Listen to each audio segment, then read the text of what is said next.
Olá, pessoal! Bem-vindos a mais um episódio de Crimes. Eu sou a Bruna e este é um mini episódio, então não tem recado. E bora lá direto pro caso de hoje.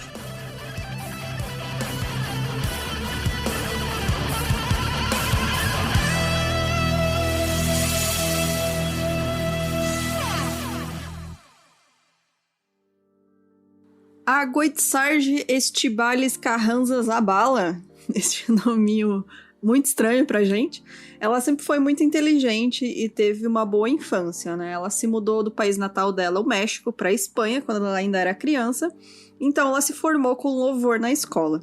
Depois que ela terminou a faculdade, ela se mudou pra Alemanha, onde ela dominou o idioma em apenas 3 meses. Aí depois de conseguir um emprego como garçonete em uma sorveteria, ela se casou com o Holger Holtz, de 36 anos, após eles terem um breve romance. Isso ela tinha 22 anos na época. O sonho da Este, como ela gosta de ser chamada, e como eu vou chamar ela porque o nome dela realmente é muito difícil, o sonho dela era ser mãe. Então, para ela, o relacionamento ideal era onde ela seria conquistada por um homem que seria como um príncipe e tratasse ela como uma princesa e lhe desse filhos. Ela realmente não queria focar numa carreira, ela não queria ter sucesso nem nada, ela queria criar uma família. E tudo completamente normal, né? O Holtz prometeu começar uma família se eles se mudassem para Viena para administrar eles mesmos uma sorveteria. Mas aí as coisas começaram a piorar depois dessa mudança. Isso porque, segundo a Este, assim que eles se casaram, o Holtz passou a ser violento, verbalmente abusivo e tratar ela mal. E aí, quando ele parou de fazer sexo com ela e começou a insultar a aparência dela, ela se perguntou, né, como é que ela vai engravidar desse jeito? E aí ela acabou pedindo o divórcio e o ex-marido se recusou a sair da casa, ele continuou lá. E aí passou um tempo, a Este estava se arrumando para um encontro com outro homem, isso enquanto o Holtz estava na casa e ele sempre xingando ela e falando mal dela. Ela tava lá se arrumando pra conhecer esse cara que ela tinha conhecido online. E o Holtz disse pra ela desistir de procurar porque ela não ia achar ninguém que quisesse ela. E aí foi então que a Este perdeu a paciência e assassinou ele com 3 tiros na cabeça enquanto ele jogava no computador usando uma pistola Beretta calibre 22 que era dele, porque ele era um fanático por armas, ele tinha várias armas na casa. Ela disse que tinha fantasiado várias vezes com essa situação de matar ele, de tanto que ele xingou ela e tratou ela mal, que ela tava realmente com ódio dele, foi a gota d'água ele falar mal dela quando ela tava procurando outro cara pra sair. Isso tudo aconteceu numa tarde de 2008 e ela tinha certeza que alguém tinha escutado os tiros e que logo ela seria presa. E ela disse o seguinte: achei que a polícia viria, aí meu celular tocou. Era a sorveteria dizendo que precisavam da minha presença.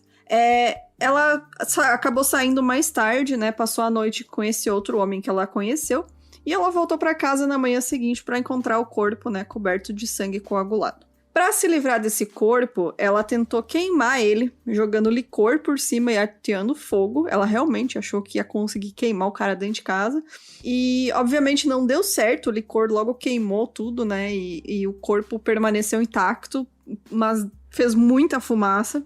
E aí os vizinhos chamaram os bombeiros, mas ela se recusou a deixar eles entrar, dizendo que tinha só queimado a comida. E ela mesma não acreditou quando eles não contestaram essa desculpa e simplesmente foram embora.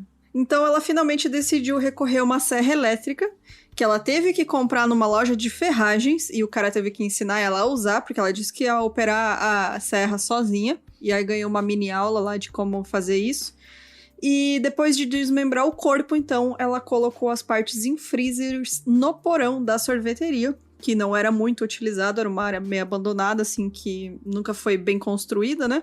E depois ela encheu o lugar lá com perfume, spray, aquelas cheirinhos dentro de casa para disfarçar o cheiro. Meses depois, ela tirou esses restos do congelador, colocou em potes de sorvete e cobriu com concreto. Então, para caso eles fossem encontrados, estaria lá o concreto por cima, né? Um tempo passou e ninguém desconfiava que a Este tivesse matado o ex-marido, né? Ela dizia apenas que ele tinha ido embora, depois dessa separação que eles tiveram. E 2 anos depois, em 2010, o novo parceiro dela teve o mesmo destino que o ex-marido. Ela estava convencida de que o namorado, então, atual, estava traindo ela, e isso acabou gerando uma briga. Mais uma vez, ela pegou a mesma pistola Beretta que ela tinha deixado guardada debaixo do colchão e atirou 4 vezes na cabeça do Manfred Hinterberger, que tinha 48 anos. Só que dessa vez, ela também já estava preparada para o que fazer com o corpo. Ela disse o seguinte: comprei grandes quantidades de folhas de plástico e cobri tudo na sala. Depois de cortar o corpo, coloquei os pedaços nas caixas de sorvete em sacos, cobri com concreto e usei um pequeno carrinho de mão para movê-los para o porão. Logo depois disso, ela não perdeu tempo, começou um novo caso com um homem chamado Ronald, e numa manhã feliz em 2011, ela descobriu que finalmente estava grávida e o sonho da vida dela ia ser completo, né? Mas a alegria não durou muito tempo não, porque no mesmo dia em que ela descobriu que o maior sonho dela ia se tornar realidade, os corpos do ex-marido e ex-namorado foram encontrados por acaso por trabalhadores que estavam reformando a sorveteria. A este conseguiu fugir para a Itália, mas ela foi capturada logo depois. Os investigadores descobriram que ela estava vivendo com um músico de rua, então ela foi extraditada de volta para a Áustria para ser julgada. As manchetes do país inteiro, né? Era capa de manchete de todos os jornais. Ela chamava muita atenção porque ela era bonita, então ficava toda aquela, nossa, uma mulher bonita que matou 2 caras, né?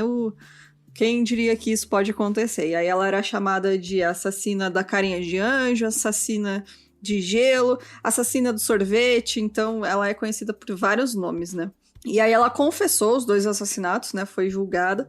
E ela chegou a escrever um livro chamado Minhas Duas Vidas, a verdadeira história da Dama do Gelo, desculpa, que é como ela ficou mais conhecida, que é a Dama do Gelo. Esse livro foi escrito com a jornalista Martina Priwin. Ela disse que tinha transformado os 2 homens em monstros e finalmente eles me transformaram em uma besta. Durante o julgamento e uma avaliação psiquiátrica que foi ordenada pelo tribunal, ela foi considerada perigosa e foi colocada em uma enfermaria para pessoas com transtornos mentais. Um psiquiatra que passou um tempo com ela disse que ela tinha um transtorno de personalidade grave, abrangente e multifacetado e que poderia matar novamente se ficasse livre. Ele disse que ela teria uma chance em 3 de cometer um assassinato novamente, porque ela realmente não tinha controle sobre essa raiva dela, né? Ela foi julgada, né, como capaz, porque ela sabe que o que ela fez é errado, né? Não foi como... Porque ela planejou, inclusive, né? O segundo assassinato.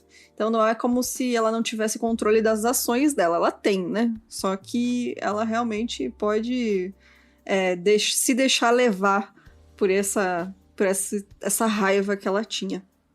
Então, por isso que ela ainda cumpre a pena dela. Em 2012, ela deu à luz um menino, que está sob a custódia do pai. 2 meses depois do nascimento do bebê, os 2 se casaram na prisão psiquiátrica, onde ela cumpre a pena de prisão perpétua. E ela é considerada tão violenta que uma prisão feminina típica não poderia prendê-la. Em vez disso, o governo austríaco transferiu ela para uma prisão especial só para homens, que é uma prisão psiquiátrica. E nessa nova prisão, localizada em Asten, ela conta com uma série de enfermeiras, terapeutas, médicos e guardas prisionais. Então, todos os lucros do livro dela vão para o filho dela. E ela deu uma entrevista em 2014, né, dizendo que realmente estava arrependida dos crimes dela. Ela disse o seguinte: minhas ações destruíram minha vida e os meus sonhos. Tenho um filho e saber o quanto ele significa para mim me mostrou o quanto eu tirei de 2 outras mães. Eu só queria um desejo e isso seria mudar o que aconteceu. Então é isso, pessoal. A história da Dama do Gelo, que ganhou várias manchetes mundiais, né? Quando descobriram esses corpos, porque estava numa sorveteria.